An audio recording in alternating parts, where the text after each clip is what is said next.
Ito ngayon lang ako nagbenta niya, no? Ngayon lang niyo ako nahuli din. Sa inyo, matagal niyo na yata ginagawa yan eh. Uy, baka ikaw! Kami, puslit-puslit lang. Ano? Puta ilan, dami ah. Kayo na yan. Sa kanya. Puro ano pa, pintura oh. Kaya pala di mapinto-pinturahan yung gilid doon ng ano. Tinatapon niya yung pintura. Oh. Bakit benta niya? Musubong ni. Tatanggalin mo na yan. Wow, okay, wow. Kaya pala yung kanal doon kulay puti na, tapos kulay orange. Yan yung mga magnanakaw kayo. Or, hindi ko akalain para magagawa mo yun. Alam mo kasi, ang ganda rin tingin ko sa'yo. Kala ko perfect ka. Alam ko na maging ano ka eh. Di ba dati sa Kristan ka? Oh. Wala ka pala, hindi ka pala ano. Saan ngayon lang naman ako nahuli. Pagbigyan nyo na ako, huwag nyo maingay. Tor, ganito lang yan.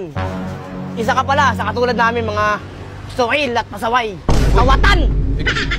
Sasabihin kita kay engineer. Uy, huwag nyo susumbong. Ikaw, ano ba binibenta mo dito ngayon? Ha? Ano ba binibenta mo? Ba't tinari dito? Hindi.